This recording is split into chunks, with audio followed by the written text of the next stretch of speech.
published poet, and she's going to read us some of her poems, new and old. So let's welcome Frieda Feldman.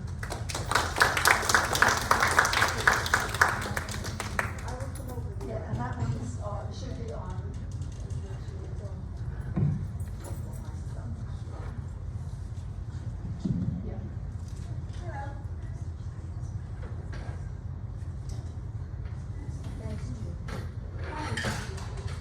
There's still some seats up front. It's working. Well, I will begin by saying my name is Frieda, and I know most of you, and most of you know me. So that makes it easier to start with. Thank you, Jason. Come on, let's go on the inside. The first thing an old lady has to do is put her glasses on. And that's what I'm going to do right this minute. I will start by reading some of the poems out of a book that I had written a while ago. It's called Listening. And I really enjoyed writing that book because the cover was done by an artist friend of mine that I hadn't seen in quite a long time. And since then, he lived in Vermont. He lived a very meager life, but he was really a working artist, and I respected that. So, this is the cover.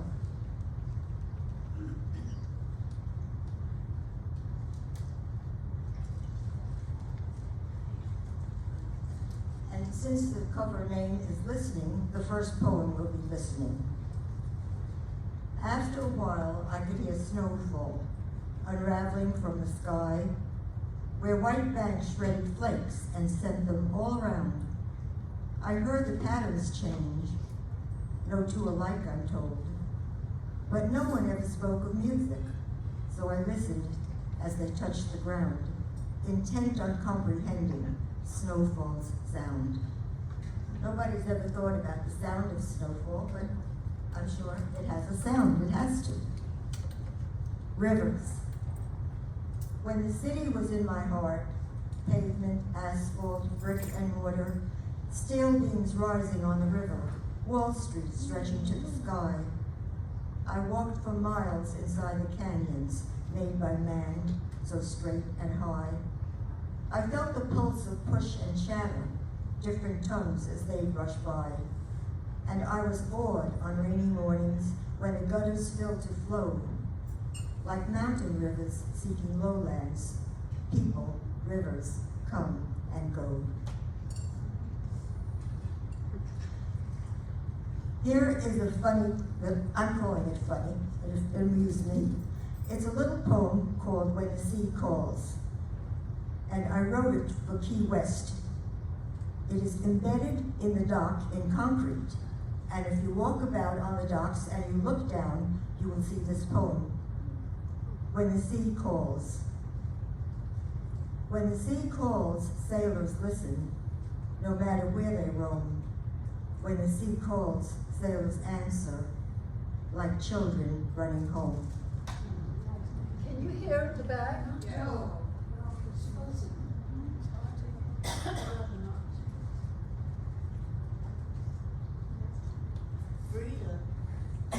Frieda, Yeah, hold it very close. okay, Very close. okay. Could you move the table? Tamara, is this better? Yes. Okay, I'll do that. This is called The Juggler. That's better. A man walks along the road dressed in blue jeans and a splendid silk shirt, the color of fresh raspberries, against mahogany skin. He juggles barking dogs high in the air, overhead they spin, land on his shoulders, run down his back, continue to run, leaving prints where they've been. And the man, he moves on.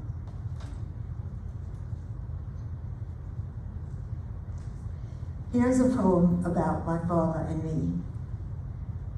When he was in a nursing home and I would come to visit him regularly, and we had time in a little garden that we spent together, and it was lovely.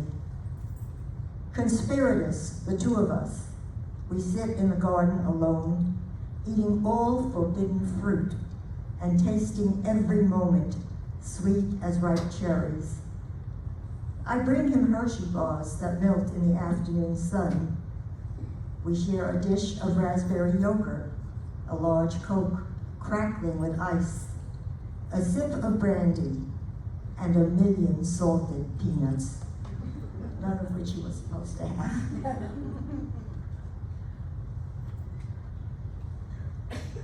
Optimist.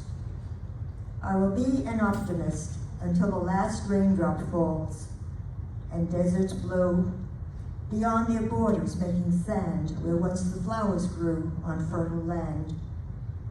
I will carry hope and pomegranates in case I meet a friend.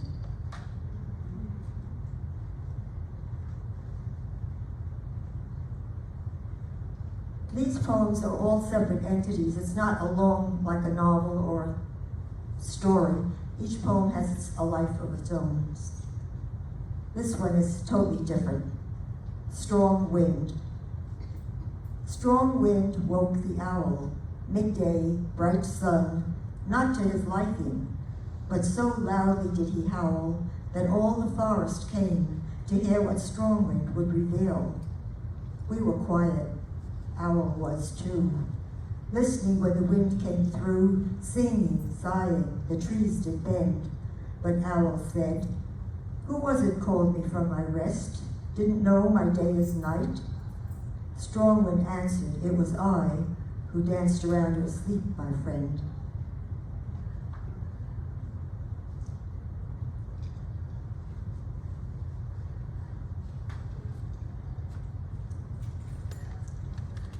These are little poems that I've written for Mohunk, for their pillow poems. I have them in here.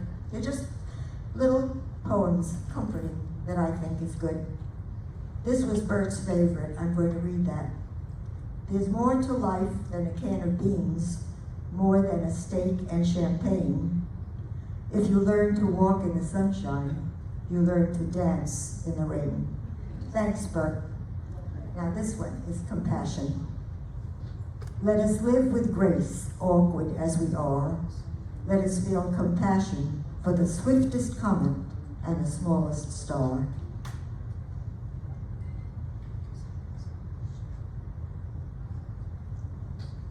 Here are some remembrances. Remember how things were so many years ago?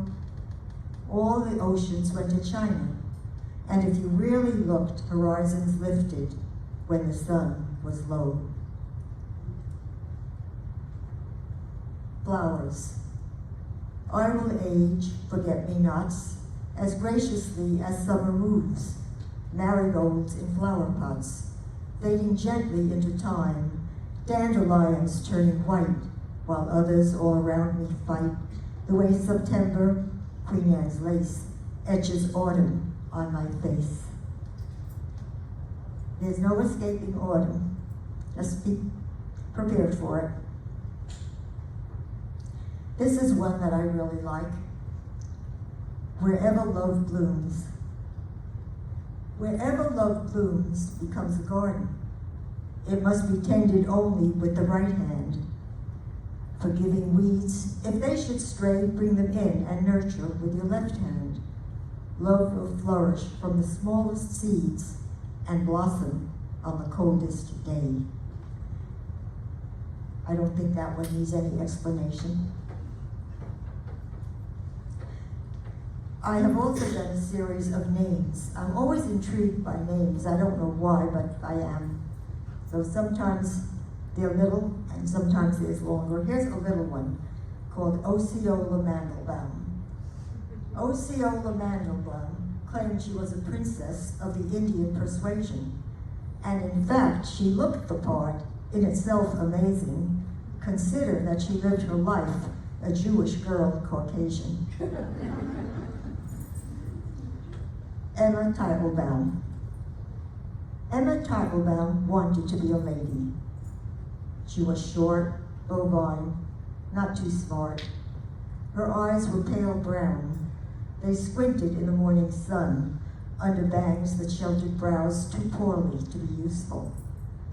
But she had a dream that lived inside her heart of someday wearing a maroon velvet dress with pearl buttons, tiny, in a row, curled around her bosom, neck to belly, in a white parade, just to show the neighbors who would swoon with envy after all the years she labored as a maid. That's a statement dress. What I'm going to do now is go on to the book that I'm working on. I have been writing books as long back as I can remember, writing stories actually, poems, whatever they are. Whatever comes into my head is what I write, and I make no excuses for it. So, here, this poem is called Alone. How alone can lonely be? Is it one bright star in a winter sky? Is it sitting on a bench in the park? Can it be the night train whistle as it goes through town? One bolt of lightning, a single daffodil, the cry of someone's baby left alone in a carriage, sitting next to someone who is not someone at a party, until the waiter comes by and asks me what I want.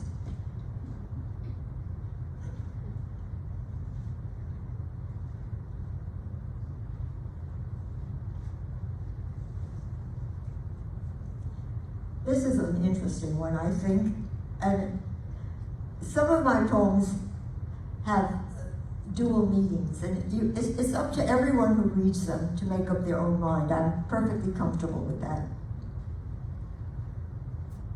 Is it habit that I walk this road every evening before the stars come out and my shadow disappears into the same dark place every night, returning at daybreak to continue the walk that has no beginning or end? How can I live so meager a life? Just one fork, just one knife, just one husband, just one wife. But I have everything I need. My garden is a single weed. It has grown from just one seed.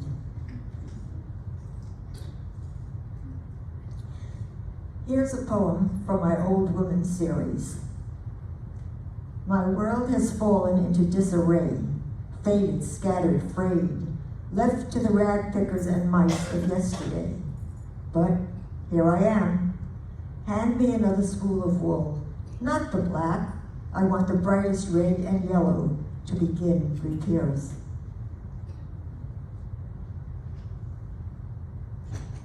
Here's another Old Woman poem. How many times have I overreached, misunderstood, broken promises, failed to grasp the meaning, lost my way, found it. So it's not too bad, this moving forward into age. I think we have to be kinder to ourselves than we are many times. This one is oatmeal. I know an old lady who is as simple as oatmeal. She said it keeps her alive. A bowl of it cooked in a little round pot. She goes out every morning and checks who is left. Not too many. They never ate oatmeal, I guess.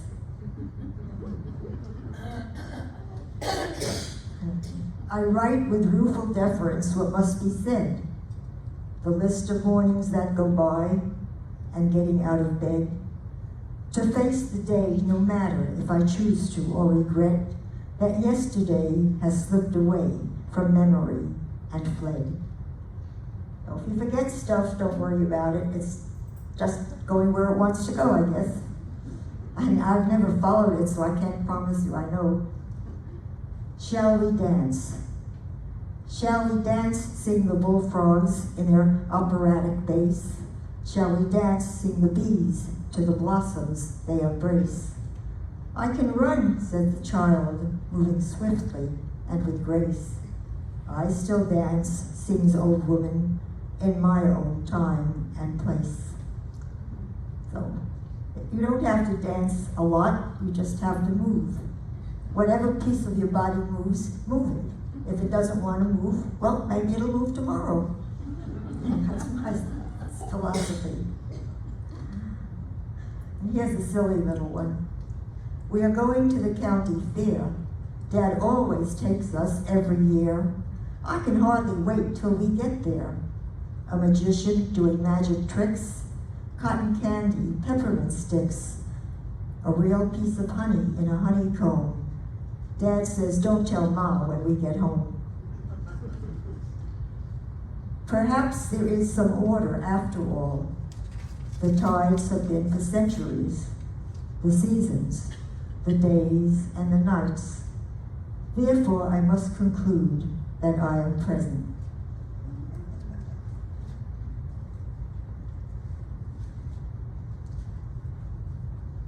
This is a poem about the weather, and of course the weather changes from one moment to another, and nobody ever knows what it's going to do. So this is called Weatherman. Today the sky has turned from yesterday's embrace of spring to the rain-soaked gullies running down the streets, mud clinging to my shoes, reminding me that change is unreliable. And tomorrow, when the sun comes out, I will greet it skeptical with no illusion, no longer trusting the words of the weatherman. Not that I'm skeptical, but this is about whippoorwills.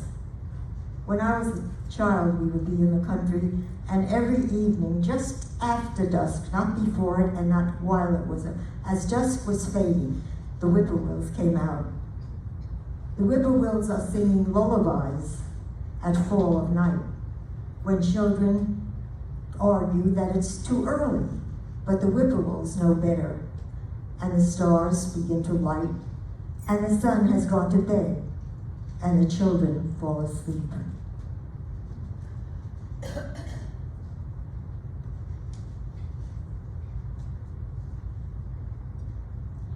This one is friend. If I find it, I will share it with you, if I know what it is that I have found. If you find it first, you must share it with me. My clock is envious of time. It cannot hold minutes back, or capture an hour and hold it for ransom. It is ambiguous. So, twice a day, it cannot decide, AM or PM. And what's the difference anyhow? After that, I will read a poem right behind it called The Neanderthal. Don't ask me where I got it because I do not know. The Neanderthal approached me, cautious, both of us, ready to run, but curious. He came closer and I stood still. He walked around me, sniffing at my skin. Then I made a move, put out my hands to feel his matted hair that lay tangled on his shoulders. So we stood, unspeaking, so long. I guess that means the coming of self, of understanding that everybody is different and that we can welcome it and be joyful.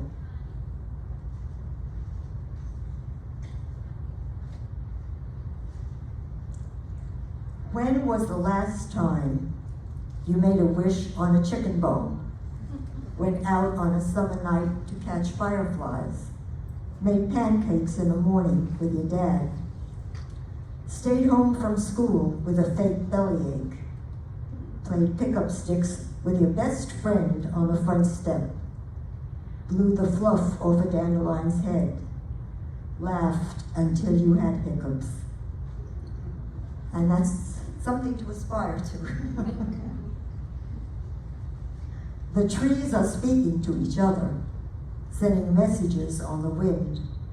Maple to oak, white birch into the forest, where fir tree nods a dignified good day.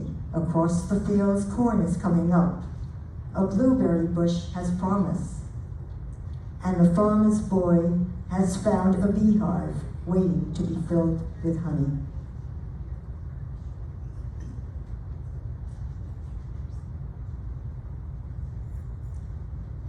North wind.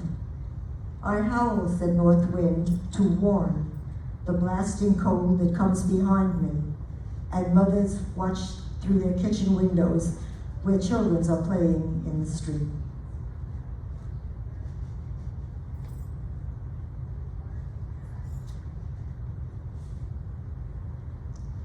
The dark of night cannot remember daybreak, refusing to make acquaintance with morning, until forced by Earth's rotation to go home. And here's a poem that I wrote for Renata. It's in memory of Renata. I think many of you had met her and known her, and I know you, Pat, particularly. In memory of Renata. So quickly as a summer squall, the flutter of a blinking eye, one heartbeat, a bolt of lightning cuts the sky, a shooting star, and here we are. I'm going to read I'm going to read just a couple of very new poems that I'm working on. And then you'll be grateful when I end, and we can have cookies and tea. So, this one is interesting, I think. I make no apologies because, as I said before, I do not know where they come from. I just say, isn't it wonderful? Come on in. Adam and Eve. Nighttime in the Garden of Eden does not fall. Rather, it drifts with a spiral pattern of wind that formed when the earth was new, before day was day and night was night, before Adam and Eve. All at once they appeared in the garden, somewhat bedraggled of the journey. They knew nothing. How could it be that they were so innocent? Or was the Garden of Eden a mirage until they saw it, and the serpent, evil as he was, only a shadow, until Eve, cautious, unburdened of deceit, ate the apple, changing everything.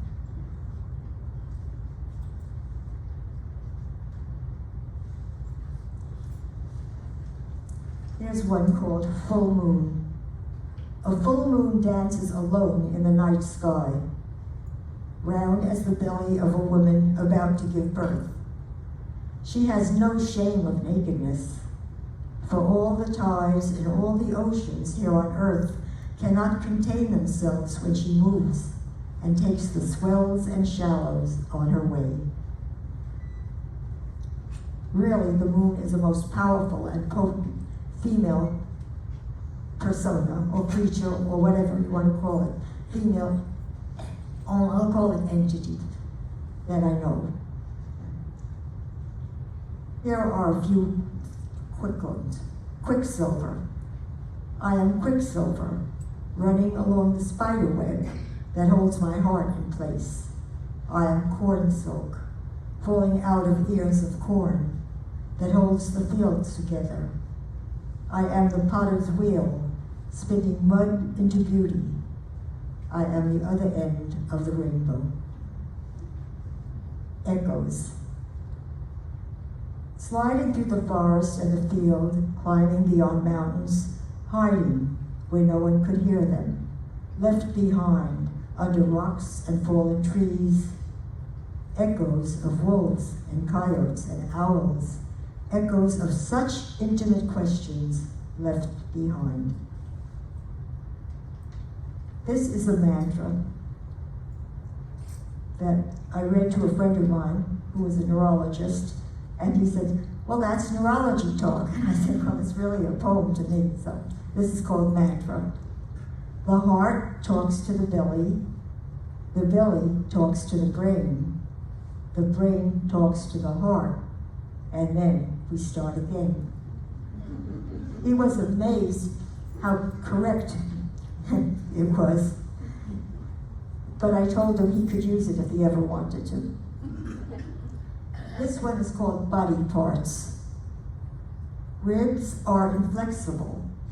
They have no comprehension of the sweep and clutch of fingers that can speak to deaf people.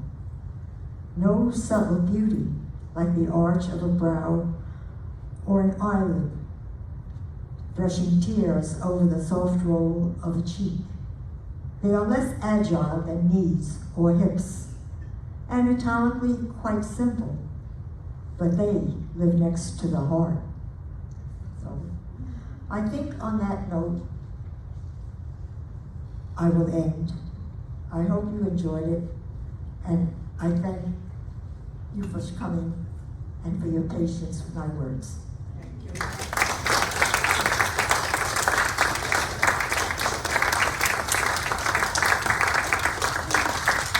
Before we sit down, could you give us a little bit of your background and what studies you had done and why you started writing poetry, and your place here in the Hudson Valley? I think there's not a direct answer. Oh, I'll have to put this on again, because, did I shut it? Can you hear me better? Yes. I was the third of 4 children in a family in Brooklyn. I was always very quiet, so I was invisible. I caused no ripples in our family, but I was always watching everything. And from a very early age, I wrote. I used words. That was my sense of myself, and it kept me whole and complete. And then I discovered that words are so powerful. Words can hurt you. Words can heal you. Words can make a difference. Words can be left in the gutter to rot. So I have used words all my life to look at the world as I see it. And that is pretty much where I am. I was a nurse for many years, and all the time I was a nurse, I was a poet. I was a mother of twins, and all the time I was a poet. I was a sailor, and all the time I was a poet. And so that is who I am. If anybody has any questions, I can bring the microphone around. If anybody wants to say something or ask Frieda anything else. I'll say something. I just want to say, Frieda, that I've heard your poetry before. I have one of your books, and I love your writing. I admire you for your talent. I'm talentless. So I admire anybody who can do something special. You bring joy to the world, Frieda. Well, thank you for that. It was a pleasure to hear somebody read their poetry. My early years in school were with the nuns, and one of the things that we did right after lunch was have half hour of different kinds of poetry. Since then, my love of poetry has remained, and I certainly enjoyed hearing you and your creation. You're gifted. Thank you.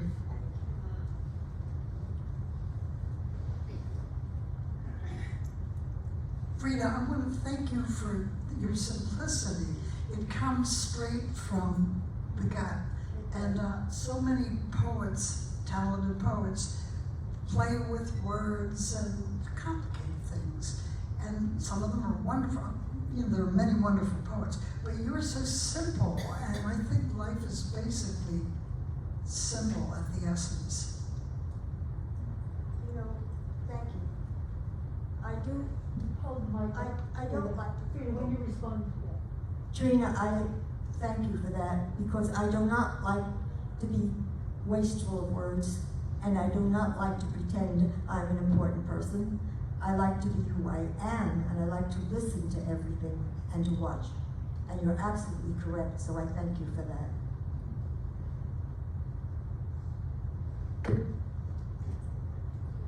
So maybe people can go and get coffee and tea and cookies, and then, so don't run away. We'll just announce some of the happenings for that's going to happen during this week, so just to keep you up to date. Okay, so help yourselves.